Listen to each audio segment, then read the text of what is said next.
नमस्कार मंडळी, माझ्या ब्लॉगमध्ये तुमचं खूप खूप स्वागत आहे. सो ॲक्च्युली त्या दिवशी हेअरकट केलं पण मला अजिबात आवडली नाही आहे, खरं सांगते. म्हणजे जो आधी फील यायचा ना मला केसांच्यावर, तो फीलच येत नाही मला व्यवस्थित. आता अजून पुन्हा मला वाढू द्यावं लागतील जेणेकरून त्याचं पुन्हा व्यवस्थित हेअरकट करावं लागेल. सो ॲक्च्युली काय झालं ना, एकदम स्ट्रेटच कापलं. प्रत्येकाचं यू कट हे वेगवेगळ्या पॅटर्नचं असतो. कुणाला म्हटलं जर यू कट करा तर प्रॉपर यू कट करतात, डीप यू कट करा म्हटलं तर डायरेक्ट व्ही कट करतात. सो त्यामुळे मी त्यांना शॉर्टकट म्हणजे नॉर्मल यू कट सांगितलं तर एकदम स्ट्रेट दिसत आहेत. मी बघेन 1 ते 2 दिवसात जाऊन करेक्शन करून येऊन जाणार.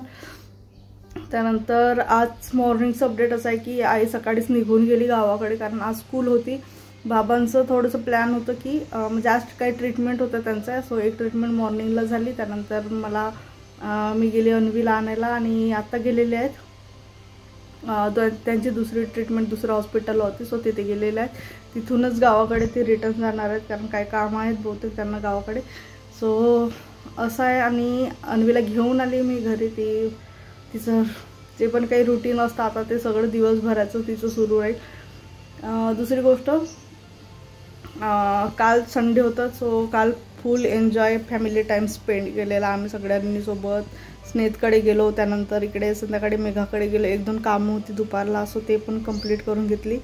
आणि आज संध्याकाळपर्यंत आई येत आहेत, म्हणजे अजयची आई येत आहे. त्या चालल्या फिरायला. महाराष्ट्र दर्शन म्हणता येईल. शेगाव, शिर्डी, त्याच्यानंतर नाशिक, समोरचं 1-2 स्पॉट आहेत त्यांचे. 5-6 लेडीज आहेत सोबत. सो ते सगळे चाललं. सो आज मे बी ते संध्याकाळपर्यंत पोहोचतील इथे. बघू आता सायंकाळचं काय रुटीन असतो. जे पण काही राहील तुमच्यासोबत नक्की शेअर करण्यात येईल. आणि चला, बाकी तर नॉर्मल रुटीन सुरू आहे. 3 दिवस झालं माहिती नाही का बरं मला एवढी झोप लागते ना. लिटरली असं वाटतं की खूप ट्रॅव्हल करून आलो आम्ही की काय माहिती नाही. मग परवाच्या दिवशी पण सॅटर्डे खूपच झोप लागत होती मला दुपारून. ते पण मग नाही झोपता आलं.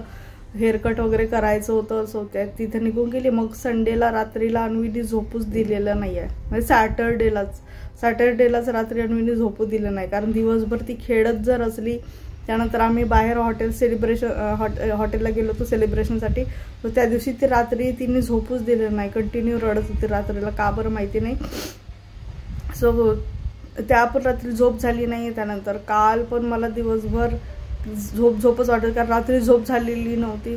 तर आज पुन्हा मला तसंच वाटतं. माहिती नाही, असं वाटतं कुठून तरी खूप ट्रॅव्हल करून आलो. आणि ॲक्च्युली ट्रॅव्हल करून आल्यानंतर पण मला एवढं असं थकवा कधीच जाणवत नाही, कारण आमचं जनरली जे ट्रॅव्हलिंग असते ना, खूप सेफ झोनमध्ये किंवा खूप रिलॅक्स मोडमध्ये असतो. किंवा नाहीतर आधी ट्रॅव्हलिंग व्हायची ना, एवढी धावपळीची व्हायची आणि एवढ्या सुविधा पण नव्हत्या राहत आधी राहण्याचा खाण्याचा. आता प्रत्येक ठिकाणी एवढ्या सुविधा झालेल्या. ट्रॅव्हल जर करतो म्हटलं, रिसेंटली प्रयागराजचं खूप सुरू आहे, तुम्ही बघितलं असेल. पण तिथे एवढी गर्दी आणि भीड असते ना, मला कधी कधी नवल वाटतो की एवढ्या गर्दीमध्ये लोक लहान मुलांना घेऊन जाऊच कसे शकतात, कसे काय प्लॅन करतात माहिती नाही.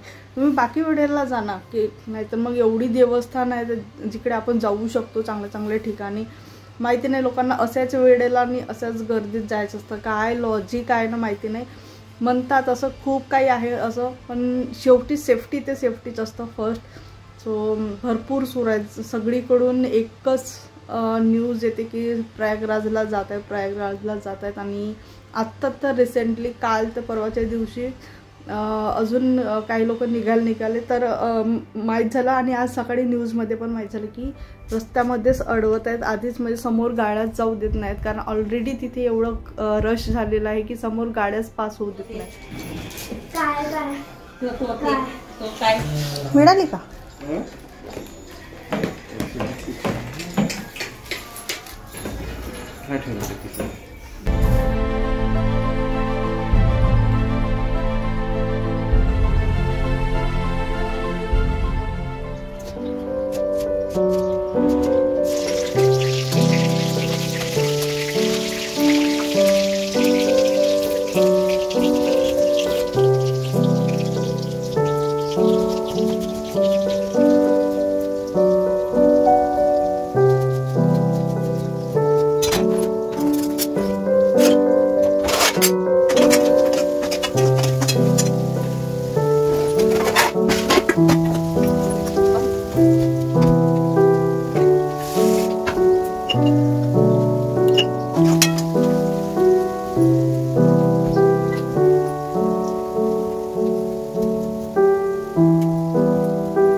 हळद टाकते का कधी?